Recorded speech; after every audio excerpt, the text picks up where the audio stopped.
तिथं गेली काय संपूर्ण कडे पाहिजे आपल्याला किती टाकताय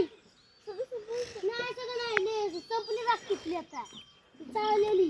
नाही नाही नको बस